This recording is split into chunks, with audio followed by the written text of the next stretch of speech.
All right, so you want to dive into Julma Henri, huh? Finnish rapper, right? Like, I gotta say the name's definitely familiar, seen it around headlines and all that, but if I'm being honest, haven't actually gotten around to his music yet. You gonna school me on this one? oh, absolutely. You're in for a ride, trust me. See, what makes Julma Henri so fascinating, even looking at him globally, is that he embodies this very specific strain of Finnish hip hop. Raw, unflinching, and like deeply rooted in social commentary. Okay, yeah, let's unpack that a bit. When you say raw and unflinching, what exactly are we talking about here? Like, paint me a picture. All right, so imagine this. Helsinki, early 2000s. This young Julma Henri, or Julmah as he was going by then, bursts onto the scene. His lyrics, they're gritty, often pretty bleak, reflecting life on the margins of Finnish society. We're talking poverty, addiction, the darker side of urban life, no shying away from it. And he delivers it all with this raw intensity, just grabs you from the first verse. So it's not just what he's saying, it's how he says it. Exactly. There's this realness, this authenticity to his delivery that cuts through any pretense. And musically, don't go expecting any polished pop hooks or like mainstream concessions. His early work, think heavy beats, often minimalist production, really letting those lyrics hit you with full force. And that's where the whole social commentary aspect comes in. Precisely. But, and this is important, this isn't your typical message rap. We're not talking about preaching or easy answers here. Yeah.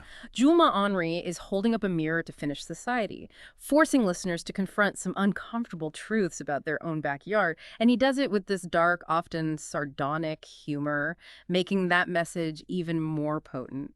Okay, so it's less about, like, here's the problem, here's the solution, and more like, let's stare into the abyss together, but maybe laugh a little while we're at it. You got it. And that brings us to one of his most controversial early works, the album Al-Qaeda Finland. Even just the title alone was enough to spark national debate. Oh yeah, I can only imagine. Even just saying it feels like a deliberate provocation. So what was it about that album specifically that caused such a stir? Well, it went beyond just the title, though that definitely played its part. Al-Qaeda Finland was a deep dive into the anxieties of Finnish society, post 9/11. It tackles fear, prejudice, the rise of xenophobia, issues that, frankly, a lot of people weren't willing to discuss openly. And he directly challenged that image of Finland as this utopia, exposing the cracks in that facade. And didn't Spotify actually censor the album's title at some point? They did. Ironically, that seemed to just prove Julma Henri's point about these societal anxieties.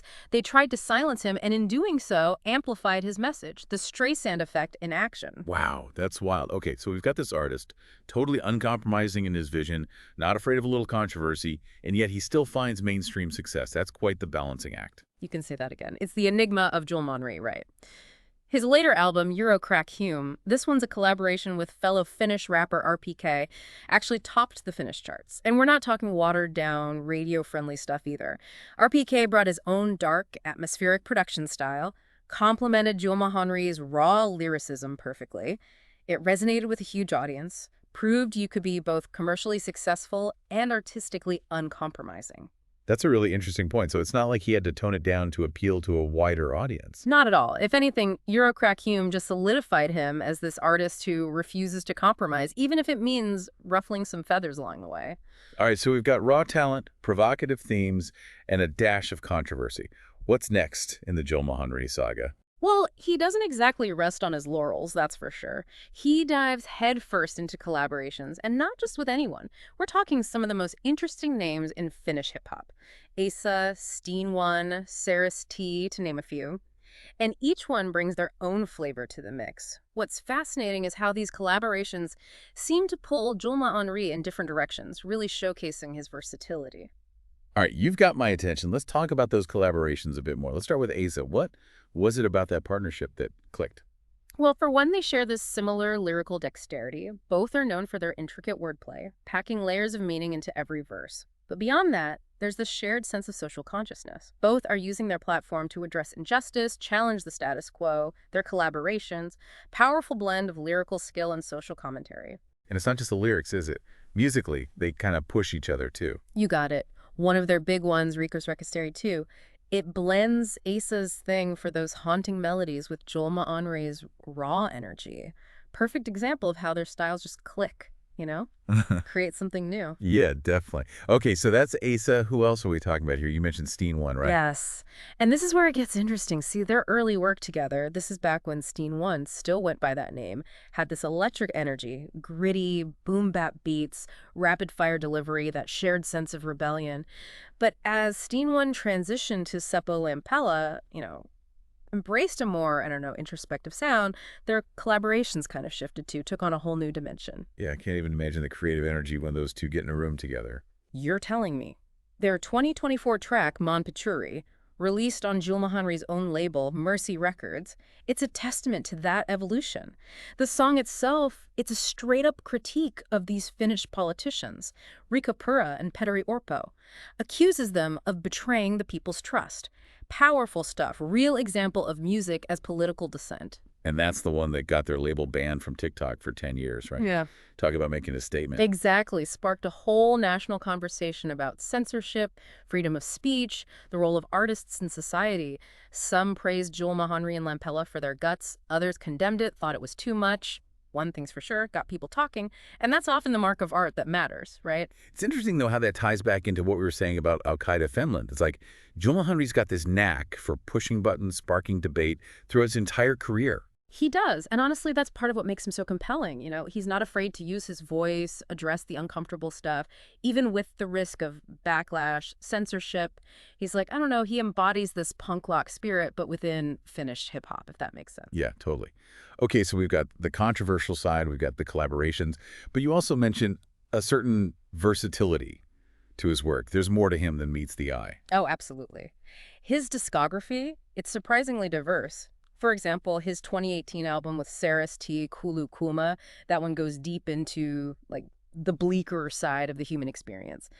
Isolation, despair, societal decay. It's a different vibe from the in-your-face stuff of his earlier work, shows this introspective, almost melancholic side to him. It's like he's always exploring these new sonic landscapes, pushing the boundaries of what Finnish hip-hop can even be. Exactly. And it goes beyond music, too. Did you know he was even in a film? No way, really. Tell me more. Sensing another deep dive coming on. Well, it's called Punasi Pain, and it deals with graffiti art, social marginalization, that world.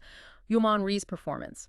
Raw, authentic, reflecting his own life, coming up in the underground art scene. Just another way he uses different mediums to, get his vision out there. That's wild.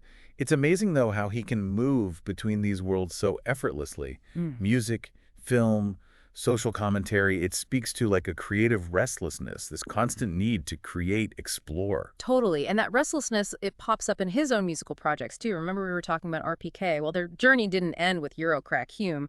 They kept pushing, did projects like Eurocrack EP, Lise, Eurocrackia, really solidifying them as these pioneers of the genre. It's clear that collaboration is important to him. But what about his solo work? How does that differ, would you say? That's a good question. His solo stuff, it often goes even deeper into personal introspection. Take his album Pertisi SRJ TNT Volume 3, for instance.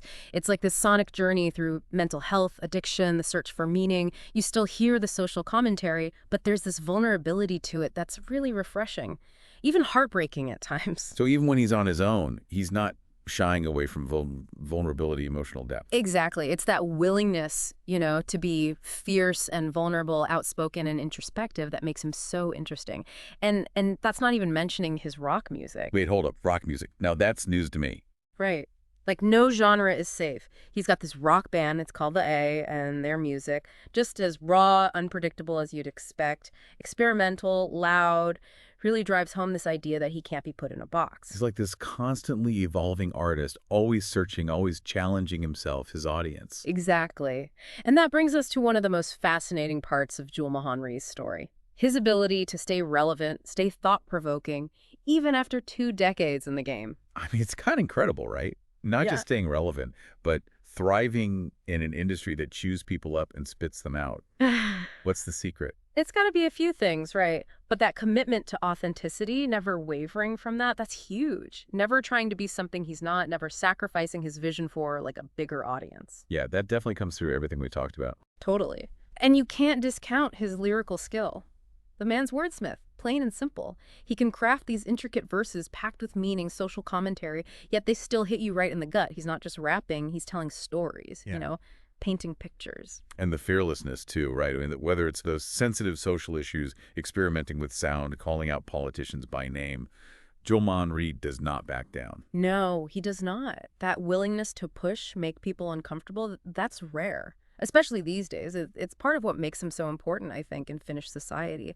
He sparks the debate, challenges the status quo. That's something to admire, even if you don't always agree, you know? Absolutely. So, big picture now. We're looking at Julma Henri's whole career, from those early days in Helsinki to, well, now this iconoclast.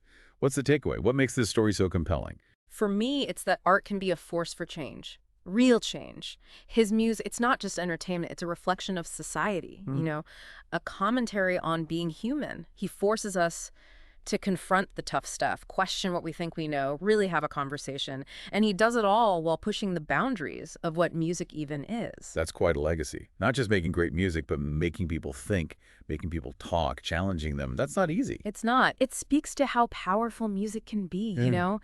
It connects with us on this deeper level. It can challenge our perspectives, even spark real, meaningful change. Well said. So, for our listeners out there, maybe just discovering Julma Henri, where would you point them? Where do they start? Al-Qaeda, Finland. Can't go wrong there. It's raw, unfiltered Julma Henri. It's that fearless social commentary right from the beginning. And for something a little different, I'd say check out Maanpaturi, that one with Seppo Lempela. Shows how music can be protest, how they've both grown as artists. Great recommendations. Yeah. And on that note, thanks for geeking out with me on this one. Well, Seriously, this was eye-opening. anytime. Always fun to dive into an artist like Julma Henri, you know, complex, compelling. Couldn't agree more. And to everyone listening, if this got your attention, don't stop here. Explore the lyrics, check out the controversies, make up your own mind about this artist. Until next time, keep exploring, keep asking those questions, keep diving deep.